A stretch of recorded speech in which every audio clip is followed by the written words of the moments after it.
Just arriving into Becan last year in 2014. Wonderful little site here in what they call the Rio Bec region. I think that's the style of the buildings of the era. It's like the late classic, around 1000 AD. Things were popping up in the area. Hormiguero is down the road and Xpujil. This one was my favourite, Becan.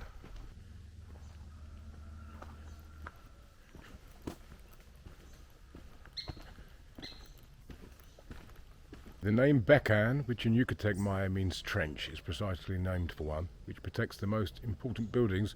This trench, 5 meters deep, 16 meters wide, and with an interior parapet, has a perimeter of almost 2 kilometers and encompasses 12 hectares.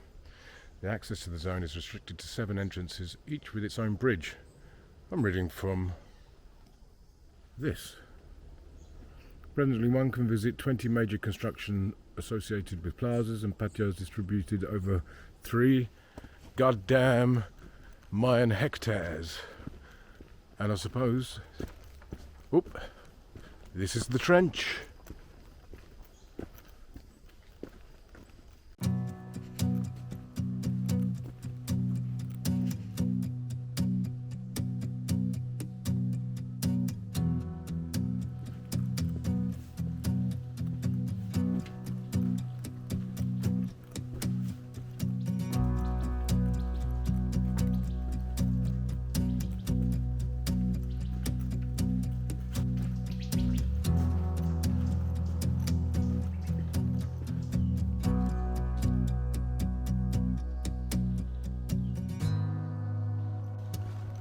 So close to Xpujil. There's nobody here at all.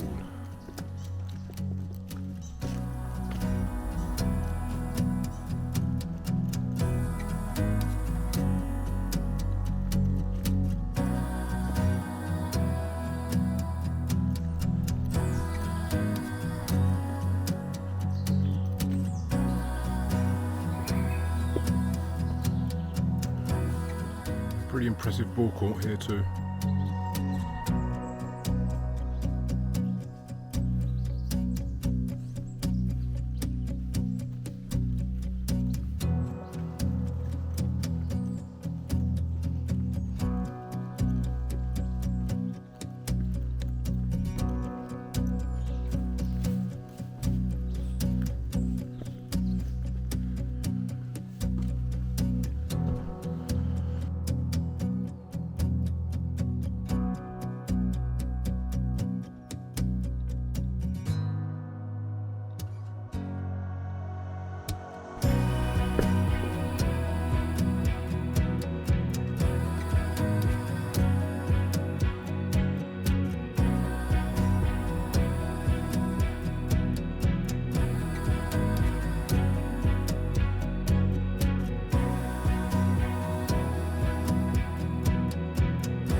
There's a huge temple structure behind me over there. And there's another one right there. And there's a third one there. And I'm the only person here. Absolutely mind-boggling stuff to be the only person here in Becan. Look at this structure.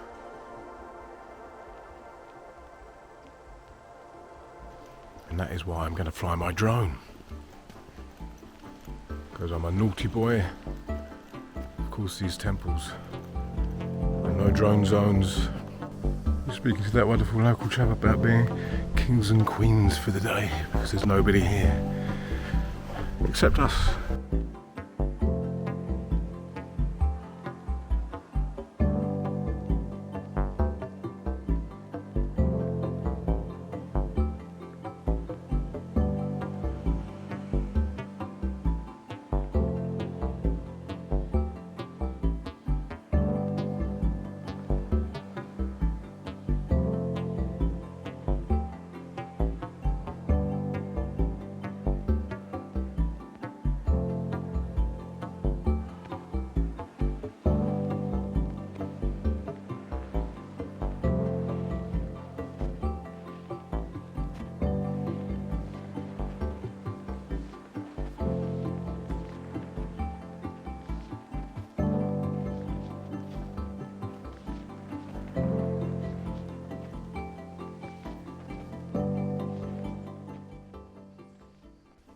Just remembering a time in Guatemala at Xpujil.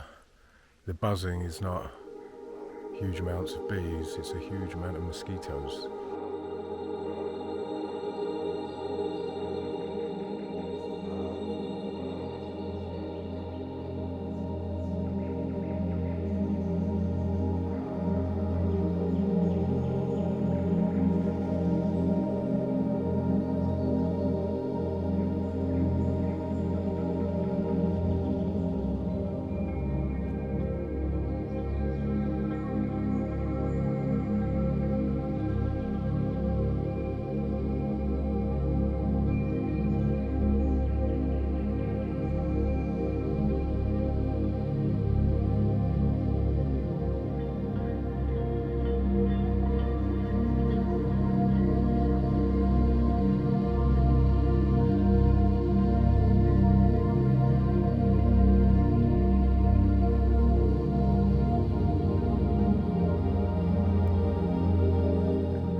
Depicted shark or the snake god.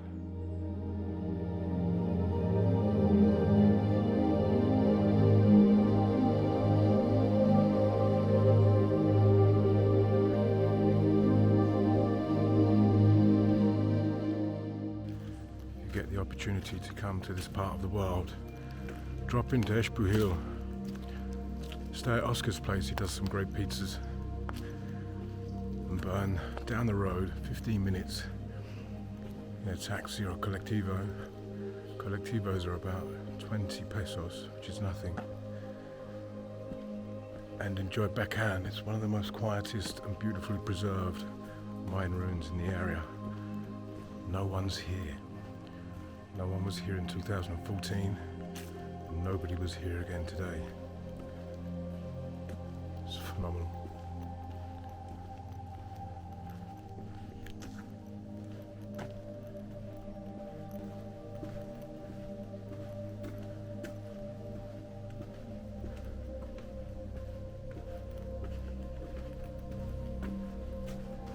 Shoot myself a little bit there. Going back to the exit, La Salida, 2 women coppers, 2 men coppers. Thought they were waiting for me, having heard a drone in the sky. And it's their lovely little car. I can't recommend Becan enough. It's a wonderful, out in the middle of nowhere, my ruin, so quiet. And the people that work there are very nice too. The guy gave me change for 500 so I can get a drink from the little tienda, little shop, tiendita, because I've got a little walk back to the carretera to thumb a ride, hopefully back to Xpujil. But yeah, man, get yourselves to Becan. It's just a cool spot, really well kept, and it's not too massive, so you don't trek around for hours on end. The perros bravos love me.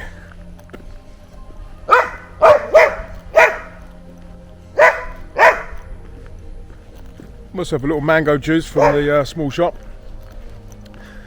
A bit surprised. I gave the guy 100. He asked his mother how much it was.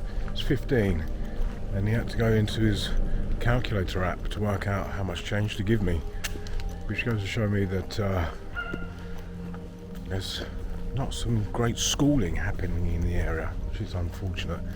If a guy can't work out the change, happens to be 85, lovely fellow, but maybe there's a bit of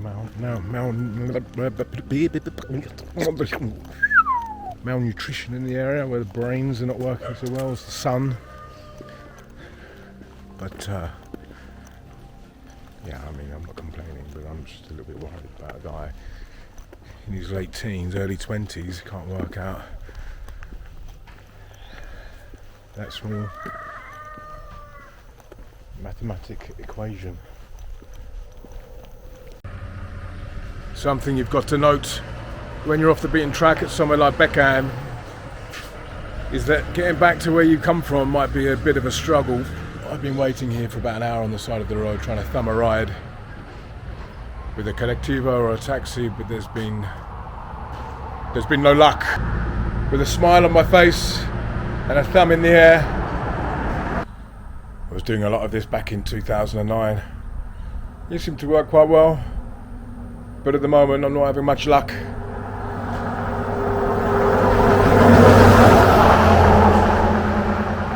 How much my glorious smile isn't getting me anywhere.